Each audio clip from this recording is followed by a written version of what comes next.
Welcome to the HabitStack Podcast, where we talk to fellow founders who are in the thick of things as they execute their plans to grow their business.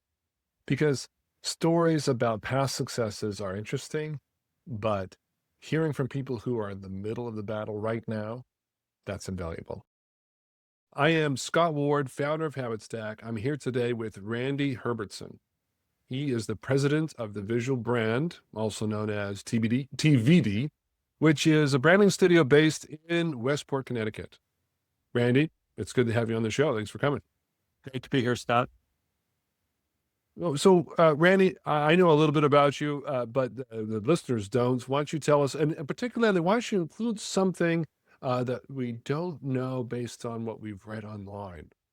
Okay, good question. So let's tell you what you can read online. And I'm, one of those people who don't mind being online everywhere. But so my name is Randy Herbertson. Like I said, I live in Westport, been here about 25 years, originally from Boulder, Colorado.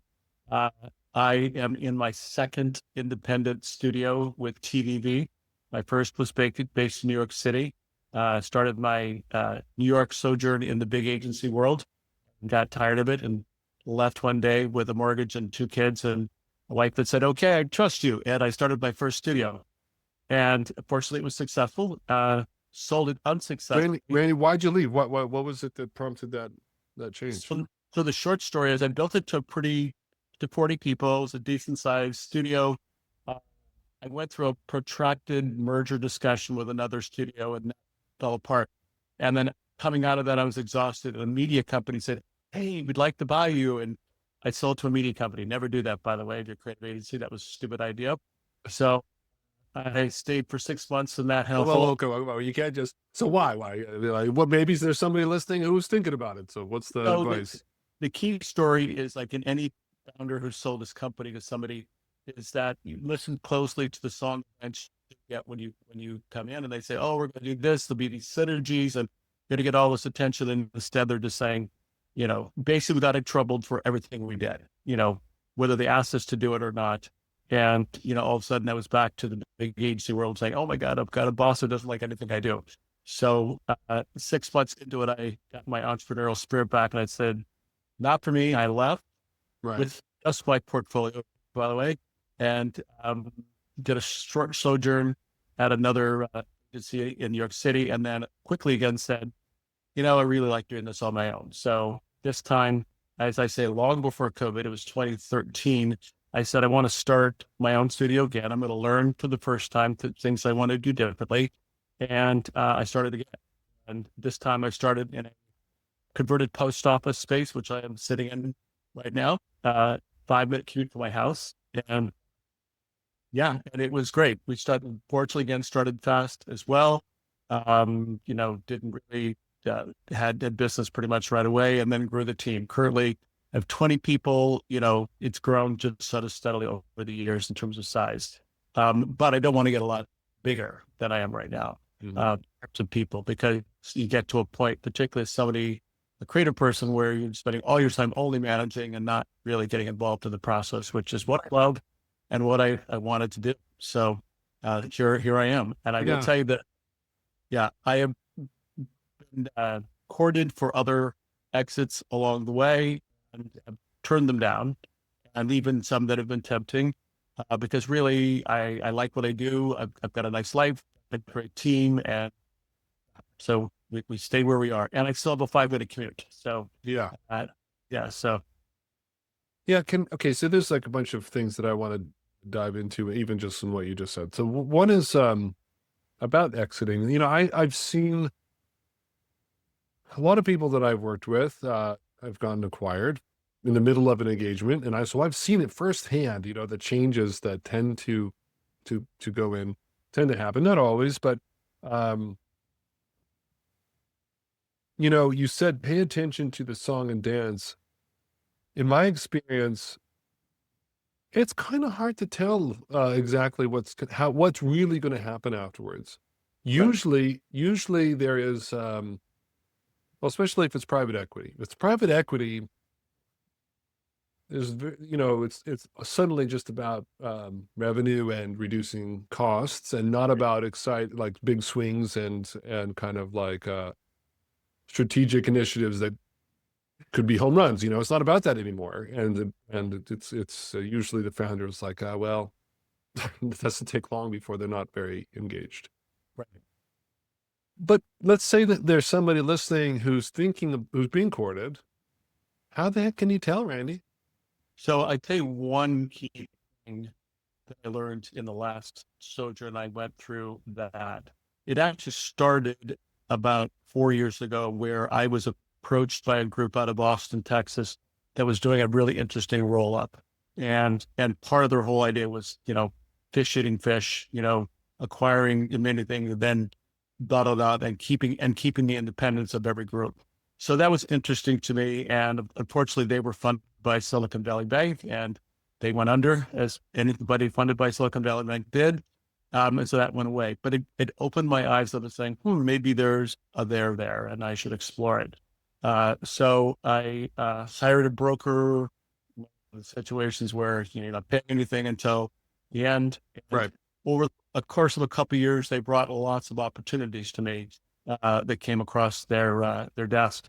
And most of them, a lot of them are good offers. As a creative guy, I learned again all the financial stuff I didn't really know that much about selling and multiples and all that stuff. Yeah. But most of them were non-strategic, and that's one really critical thing, is that, I had a ridiculously good offer from one couple who had no background in the business and nothing. And I had just explored it. It was such a ridiculously good offer, and they had money, but I really realized that there's no way they could run the business. They knew nothing about it. They couldn't manage it. They couldn't do anything.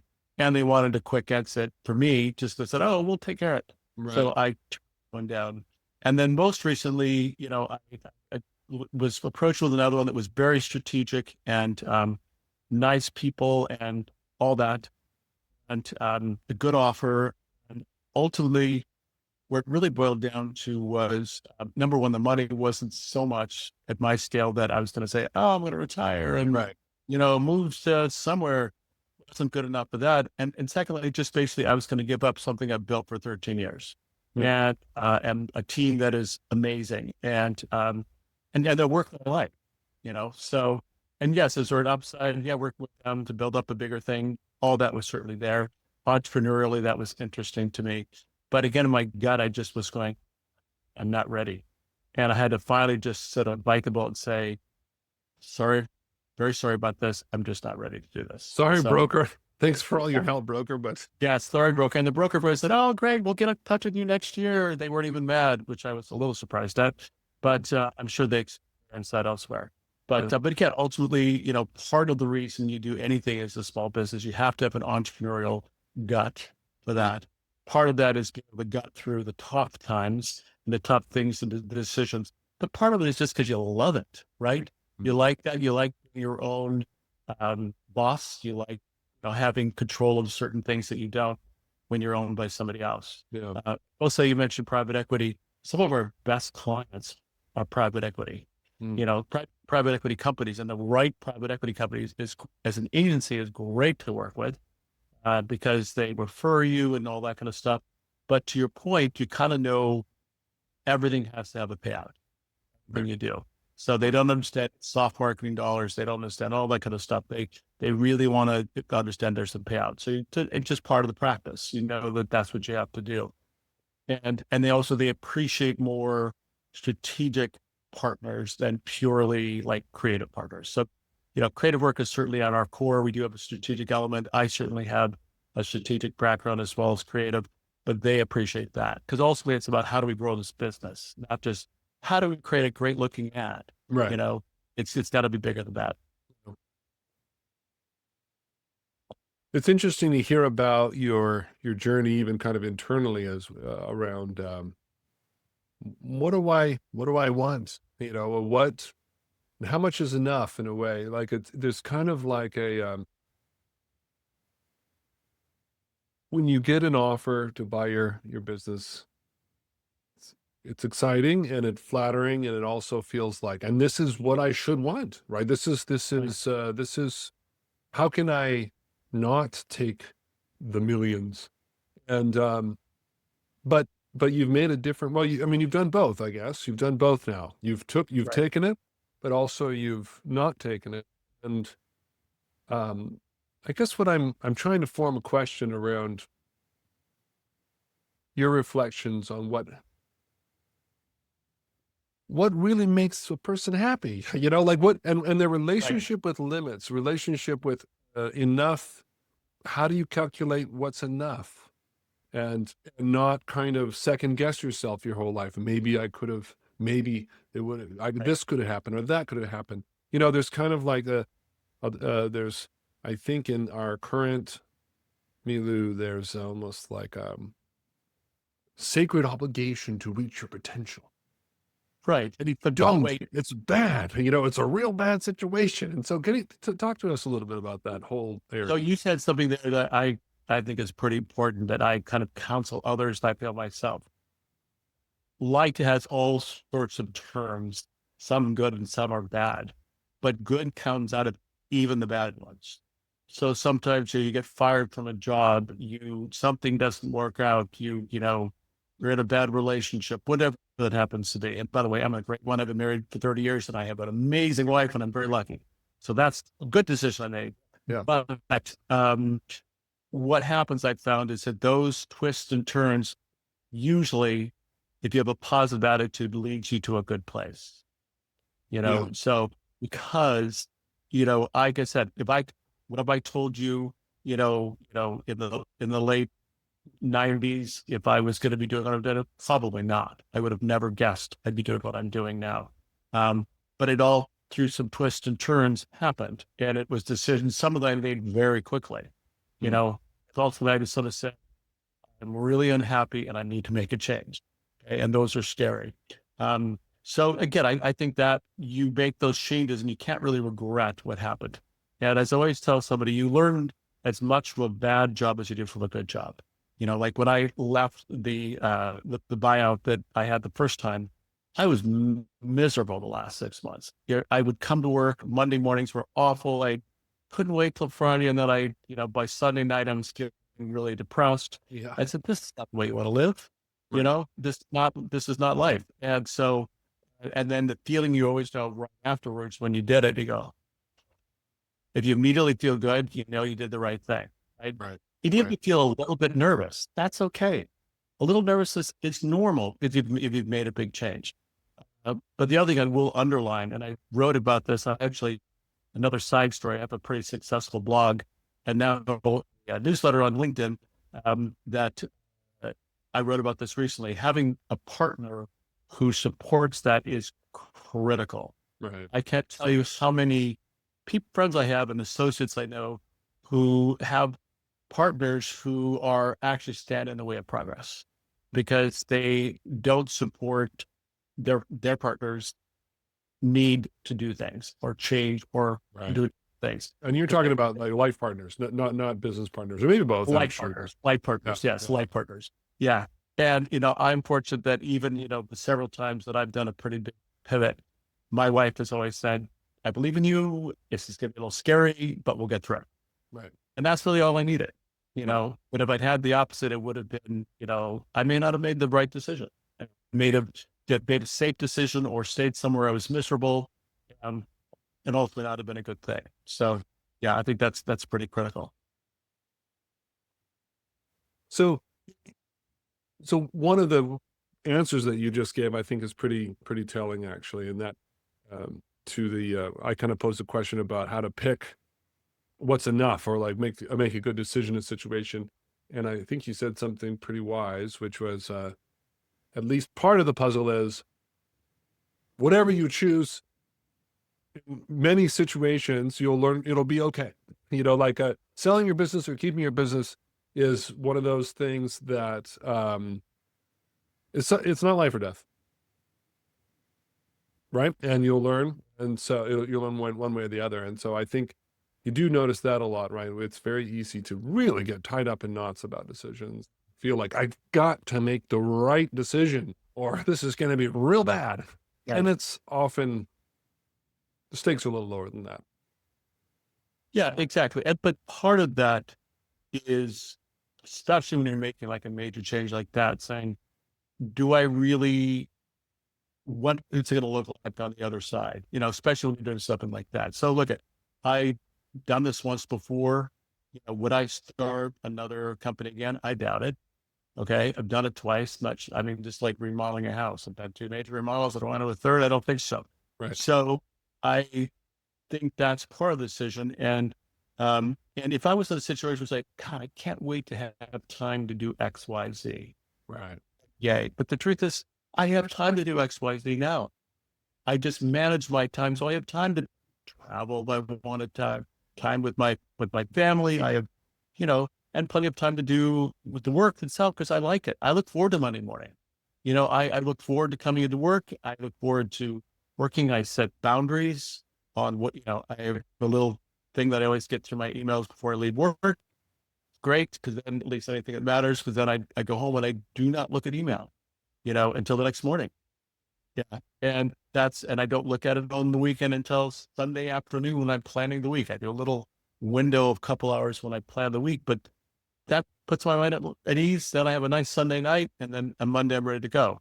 Right. So, and everybody has their own process there, but that's sort of the net, is that when you think about where you are, if you're really, really unhappy, that tells you something, right?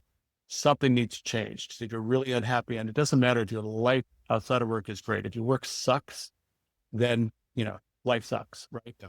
Because You can't sustain it. Yeah, you can't sustain it where things are not right or for too long. You can't gut it out forever. Can I? So you grew your first agency to about 40 people, sold it, and then you said that when you started your latest one, you learned from your mistakes. You didn't say that exactly, but you did it differently. I'm curious, what were the couple things that you did differently this time? So, and by the way, I still made some mistakes, I will tell you. Not flawless, but always do, even in the new one, but a couple big ones. One is, number one was not having to commute to New York City. Okay. Because much I love New York City, and I didn't need to spend 3 hours a day commuting. Right. So that was one, even though I love the city, and I said, I don't really need to do that. I'm not going to not get business because I'm not in New York City. And by the way, I believed that at one point, that if I was in New York City, no one would work with me. And that was not the case. And also I wouldn't be able to find talent outside of New York City. Not the case. So that was one. Another kind of important one was we had, with many studios agencies at the time, had a lot of business built into web development. We were a Django shop, had 9 developers on staff, didn't know what the hell they did because I'm a creative guy. So they kind of did their own thing, made some mistakes and did some good things and da, da, da, da. And so I made a very specific decision not to do web development at that level again. Right. Because what I do, I don't understand it. And, or I understand it certainly, but I don't know how to manage it because I'm not a technician. And so I decided anything we do very technically, we would do with partners. So we did that. By the way, do we still do a lot of web work? Yes. But also what's changed even since then is Hello, Wix, Squarespace, Webflow, everything else. So many of the things, even WordPress, we can do without a lot of technical development, except where necessary. So that was a big change. Probably another change was, again, thinking about the scale. So I've been my last time I scaled, I had that company for 8 years. I scaled pretty rapidly because we had lots of business.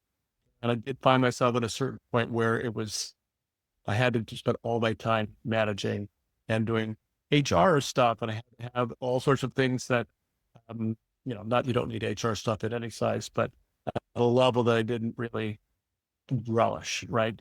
And so this time I said, I want a more intimate team. Even at 20, I will tell you, this is bigger than originally anticipated, but my other big philosophy is you have to have, right size your team to have enough capacity that you can take on additional work, but enough, not so much work that people are burned out. Right. Yeah. So people, peers to say, oh, I'm so proud. We've got this huge business. I have 5 employees, and those 5 employees are miserable because they have so much to do. They can't actually do it well or be happy with their lives. So you don't want people certainly ever bored in with not enough to do, but you want just the right amount.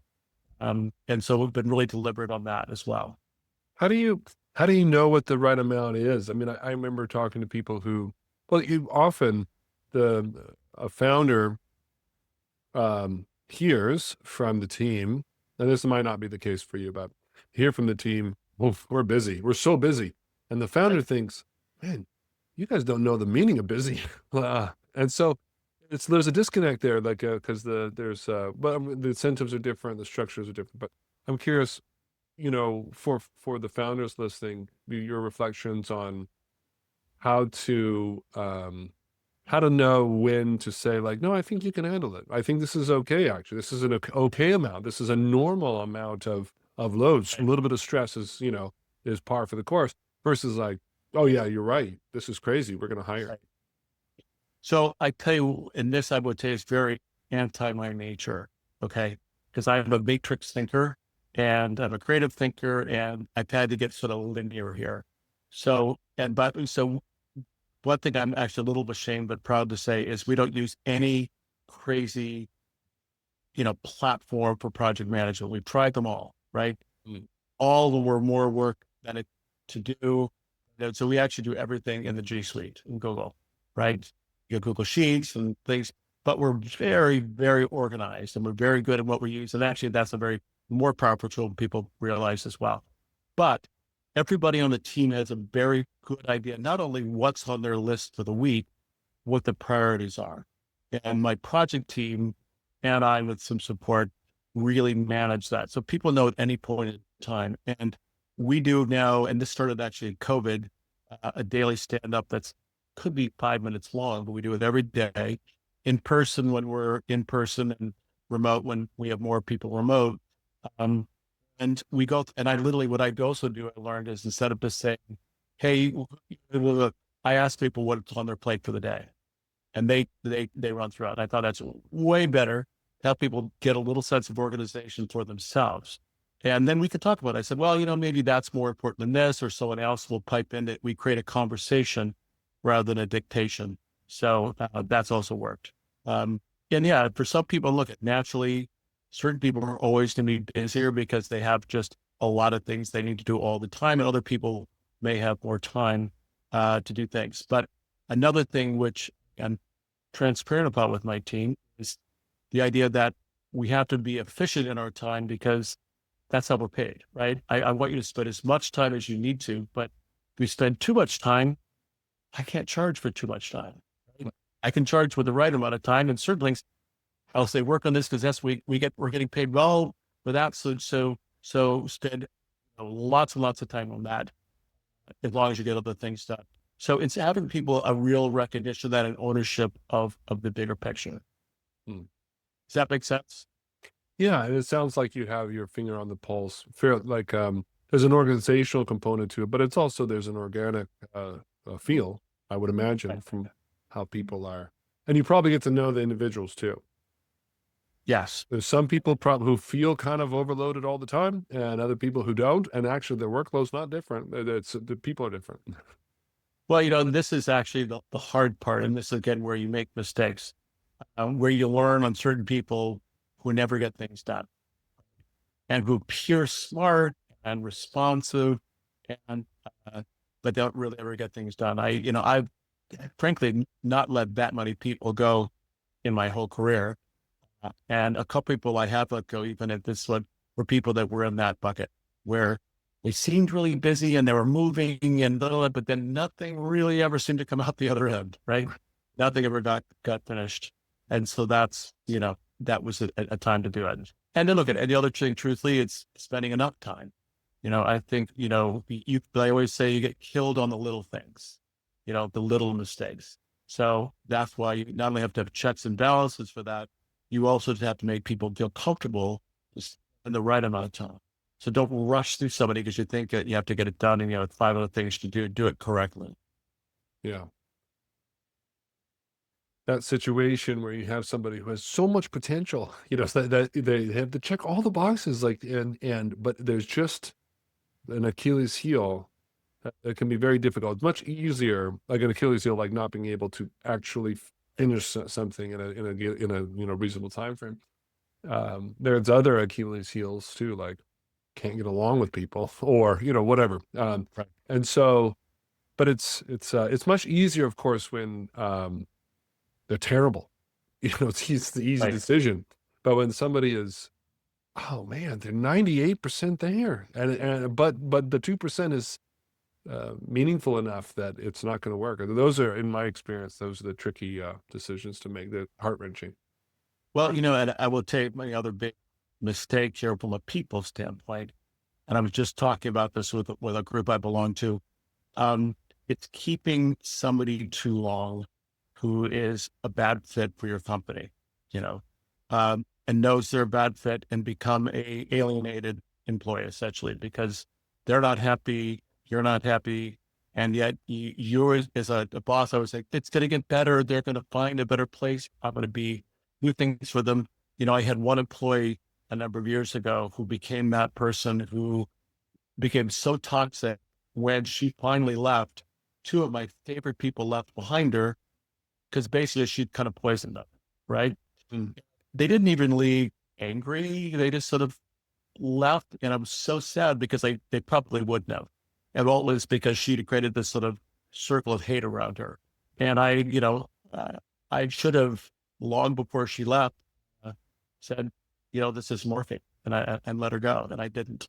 And so I regret that. So you learned to say when that situation happens, you have to act quickly. Yeah, in my observation, it's often the case that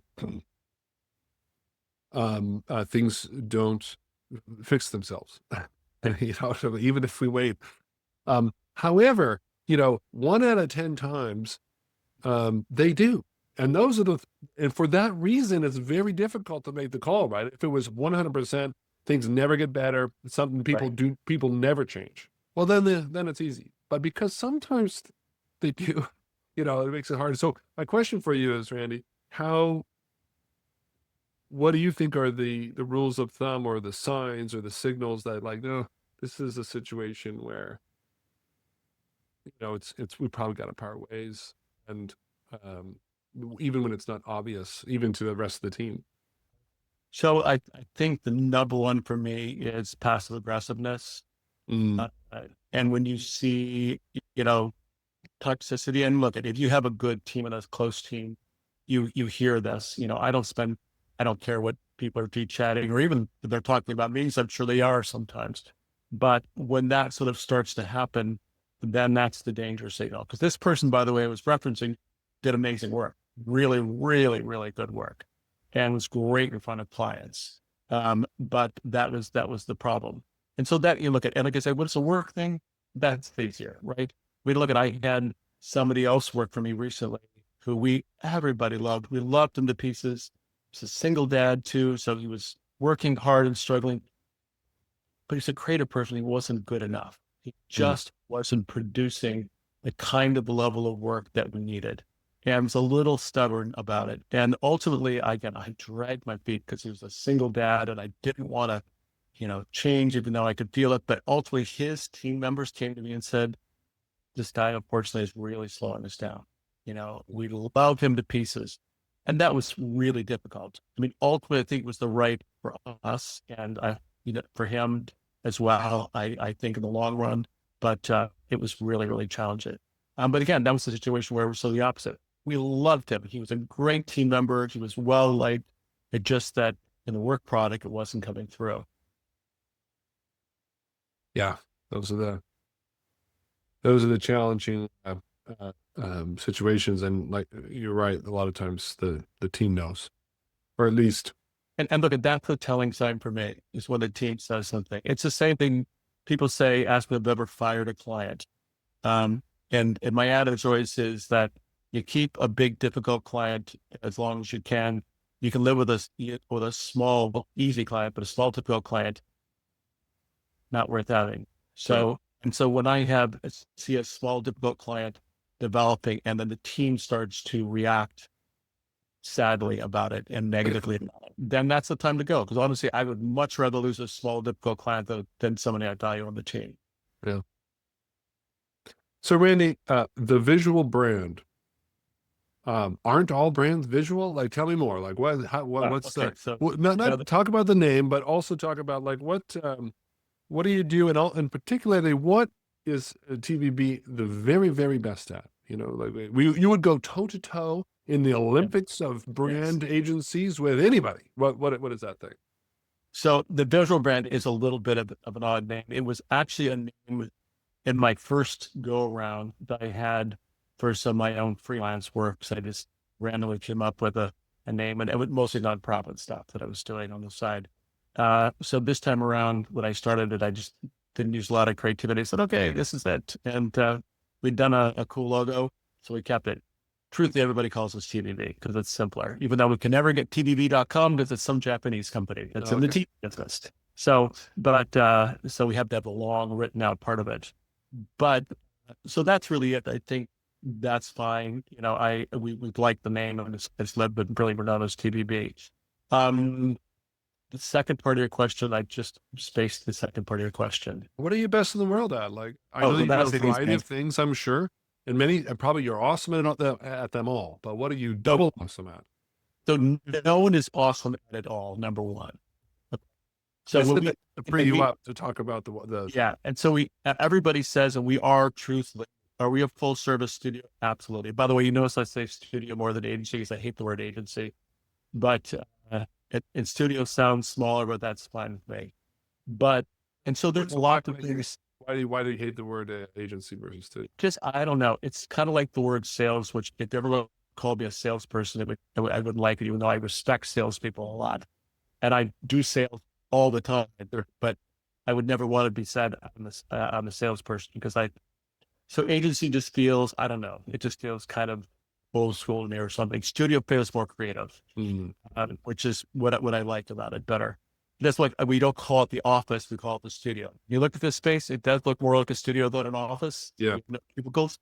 So that's part of that. But your other question is a critical one. You know, what you learn is, you know, ultimately, like you said, what are you really, really distinctively good at? And how big is that competitive playing field? And how do you stand out in that field? So like there's things I mentioned, website work. Yes, we do it. Do we promote it or talk about it or take standalone web projects? No, we don't. Okay. We are, do we do social media? Yeah, we do lots and lots of social media. Are there a lot of social media agencies? Yes. Do we ever take standalone social media projects? No. We do it for clients we're doing other things for. What we do really distinctively well are two things I talk about and one I don't. One I don't is because it's, again, something a lot of people do, but we do a lot of, and that's performance marketing. So creatively, we do a lot of performance marketing. Frankly, it's a lot of production work. It's good money, and we do it for certain clients, but we don't talk about that. The two things we talk about are, number one, what we call motion communications. And we call it motion communications because when you say 2D and 3D animation, some people understand it, some people don't. And you say explainer videos, which is one piece of it, you get pigeonholed, but that's all inside of it. So we have a very big practice in motion communications that includes explainer videos and performance marketing and lots of other big things. The 3D piece of it is kind of a standout because we're very, very sophisticated in the 3D realm, which gets into other parts of our practice as well with environmental design and industrial design, but that makes us stand out. So it's a very big part of our business and a growth engine. It grows every year and it's important and everybody needs it. There's not a company in the world that doesn't need that. The other one, which is at the other entire end of the spectrum, is packaging. And as I always sort of talk, it's that every branding agency studio in the world says, we do packaging. And most really don't have any idea how to do packaging. They go, oh, great, I can give you a square box and slap some graphics on it. And they don't know what makes good packaging versus bad packaging. And they also don't know the print part of it. Because in today's world, fewer people understand the execution on physical something. Yes, right? That's right. So we're really truly specialists in that. We have a couple very large clients in that realm, but we do it for other people. So, and that again, the other interesting thing about packaging is that there really are no huge packaging agencies. You Mm. know, there are a lot of small packaging agencies. There were a couple bigger ones that have no longer even exist anymore. And even in companies, they tend to work with small agencies or studios. Why And is so that? Why would that be? yeah, it's just because it's a very specialized practice. Mm. It's and again, it's been a nice niche to be in because we found it's very, very specialized. And by the way, there are other people that are as good as us or better than us. I respect them, but I know we're very good at it and we can really execute it. So, trust me, we have inherited work from other agencies. They said, hey, they started their packaging. Here's what they did. Right. Okay, great. Well, you can't print that. That looks really great on a screen, but it's unprintable. And by the way, that looks great on a square box. What about your other 1,000 SKUs? How does that translate? So Right. these are questions that non-packaging people tend to ask. So, and I love about it to the two very different, sides of the equation. So, and I Yeah. will say they both, particularly motion as a lead, has led to some broader relationships we've had with clients because that is an important cog in a bigger wheel. So we do end up doing other areas as well.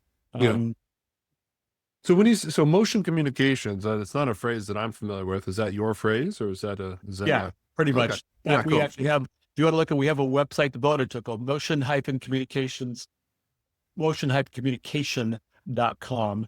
Okay. And decided to do that because it was too much to put on our regular website by itself. But yeah, and it came down with we'd say 2D and 3D animation. People would look at us and then know what it was. And it's that explainer videos is sort of just the the the low end of that. And there's a lot of companies that think, hey, we're explainervideos.com, and they're Right. giving you one style and it's all bad animation. And For and also, $150, we'll crank it out. yeah. I look at it, and the other thing is, oh, I'll do this in AI. The reality is you can't when you do it really correctly. It's not like you can't execute some parts of the visual elements, but really good motion communication is a real communication accelerator. The way you animate iconography, the way you bring in text, how that all fits together, the pacing. And so it's fortunately still a human practice. Yeah. Uh, yeah, not that we don't use AI elements. Look, we do a lot of AI voicing, we use for voiceover talent today. Mm. But we don't make it all in AI. So Yeah. Yeah.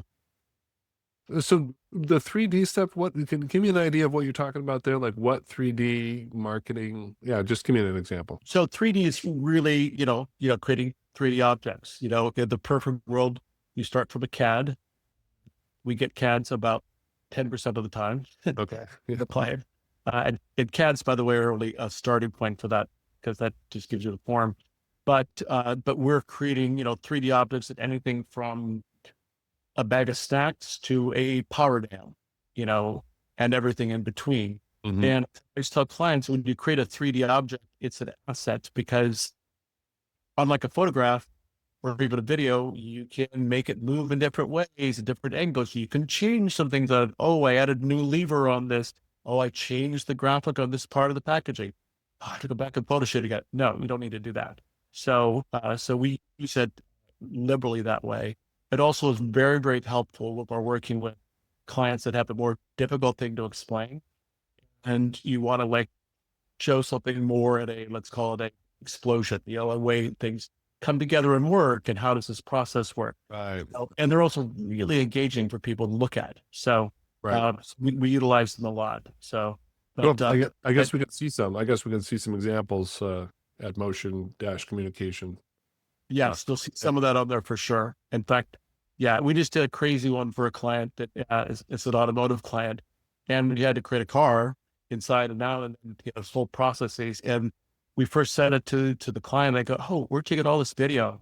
There's no video in here. It's all created, and we created it, from we modeled it. Yeah, there were. Mm-hmm. But again, what we wanted to show, video didn't exist for that exactly. So, Right. Right. Right. so we had to create it from scratch. So. Well, Randy, I can see how that the analog, or the packaging is kind of a nice, even, well, it's a nice balance or counter, right? It's very grounding. Like you're working on, like I'm assuming stuff gets mailed to you and you get to touch it. That's kind Yeah. of cool. And to counter, I mean, the digital work is rewarding in its own way, obviously, but it's probably a nice balance.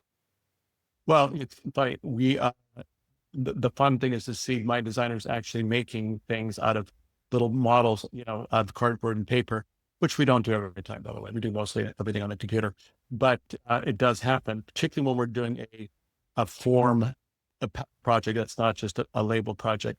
Because again, like I said, a great package opens like a present. You want to have a ritual to it, even if it's simple, but you don't want to spend more money on the package than you do on the product, or than you're going to sell it for. Right. So, but we've come up with some pretty innovative ideas there along the way. Mm-hmm. Randy, I appreciate you coming and talk to me about what you're up to today, and sharing some of the lessons that you've learned along the way. It's I think there's been some great nuggets that people will take away listening to it, and I thank you for coming on the show. Thank you, Scott. I've enjoyed it. Have a good rest of the day. Founders, if you're struggling to manage goals and execution with your team, HabitStack can help with that. I'm Scott Ward.